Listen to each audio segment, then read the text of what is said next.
everybody, this is Mike with On Point Preparedness. The election has now closed and people are either rejoicing or saddened by the results. But while people were focused on the numbers, many neglected the fact that there was some incredible occult symbolism that happened in New York City, inside the Empire State Building, that may reveal what our future is going to be like. What you're looking at is a light show that was plastered upon the Empire State Building on November 8th during the election.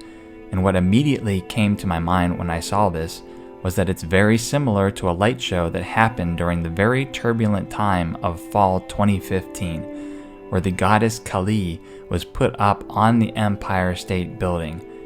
Among many other things that happened in the fall, this was another very brazen occult symbol that was put all in front of our faces, the Hindu goddess of creation and destruction, the goddess that is also put in front of the CERN scientific laboratory. But now, while there was no crazy symbolism that was posted on top of the Empire State Building, there was something very significant and symbolic that happened on the inside. CNN's Wolf Blitzer is seen here, talking about this light show that is about to commence. Now, the Empire State Building is a very choiceful place to unveil this symbolism because it is a representation of America's might and power. It also represents the phallic nature of the occult. You can see the occult, the Freemasons, the Illuminati, they are fascinated with the phallic structure, is what you can see here in I Pet Go 2. The obelisk structure that you can find at the Washington Monument, the Vatican, and many other places around the world. So the scene has been set. But when we look inside the Empire State Building, Wolf Blitzer is about to start the light show by flipping this switch. And what I notice is it has lots of very strange symbols on it. It does not seem like any normal piece of art. Rather, these are very choiceful symbols.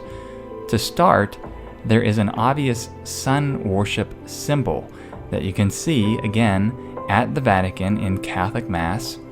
You see this symbol also represented in Hollywood and music videos. Here you can see the hologram of Michael Jackson during a music award ceremony, and again has the sun worship symbolism.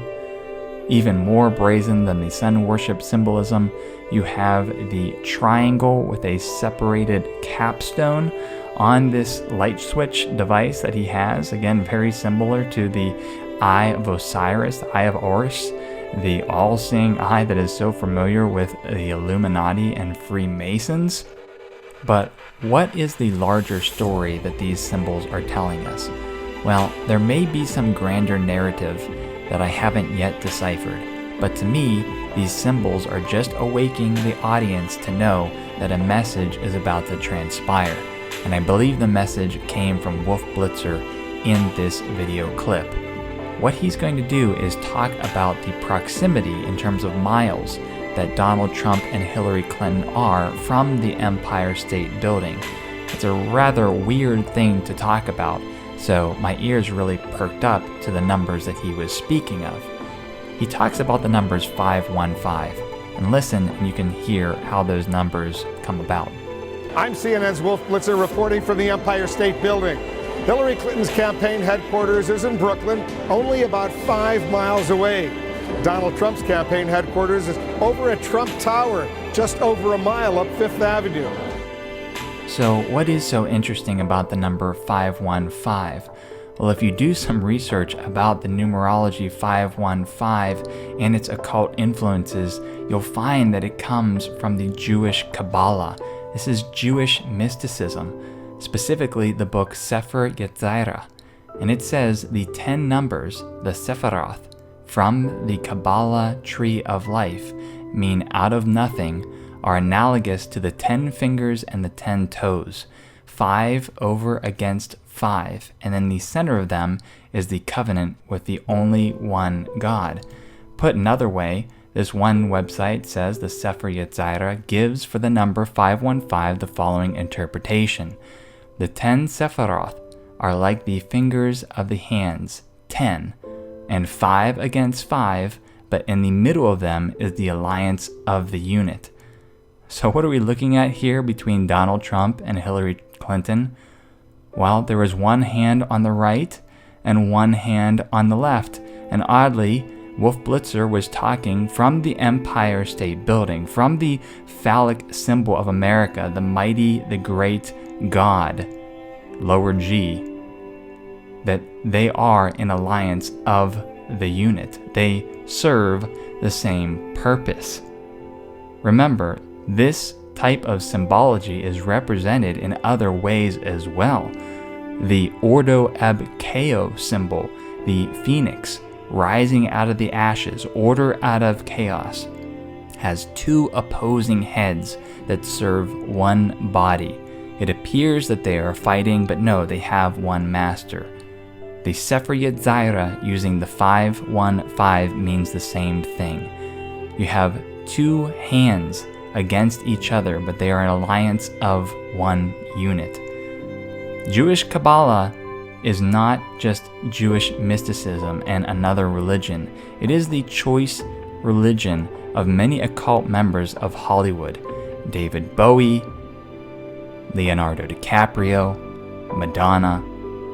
There are ill intentions with this religion, and they do serve their god, Satan. So what does this mean for Donald Trump? Well, like I said, I do believe we are in the end times. And while I did have some bit of relief when he won the election, I do believe that things are going to come to pass which are not presenting a pretty picture. Donald Trump presents himself as the people's man, the people's president, a true Christian. But if you've watched my video on Donald Trump's spiritual side being influenced by a 33-degree Mason, you'll figure out why the symbolism that I've just discussed to you is so relevant for what our future holds. If you haven't, I'm going to go ahead and play this clip right now. Hope you guys enjoyed this video. This is Mike with On Point Preparedness. People lined up for questions. I just got one more, because you used the word Christian. Have you ever asked God for forgiveness? That's a tough question. I don't think in terms of, I'm a religious person. Shockingly, because people are so shocked when they find this out, I'm Protestant, I'm Presbyterian. And I go to church and I love God and I love my church. And Norman Vincent Peale, the great Norman Vincent Peale was my pastor. The Power of Positive Thinking. Everybody's heard of Norman. He would give a sermon you never wanted to leave. Sometimes we have sermons, and every once in a while we think about leaving a little early, right, even though we're Christian. Dr. Norman Vincent Peale, Frank, would give a sermon. I'm telling you, I still remember his sermons. It was unbelievable. And what he would do is he'd bring real-life situations, modern-day situations, into the sermon. And you could listen to him all day long. When you left the church, you were disappointed that it was over. He was the greatest guy. And then, you know, he passed away, but he was a great... He wrote The Power of Positive Thinking, which is a great book. But have you ever asked God for forgiveness?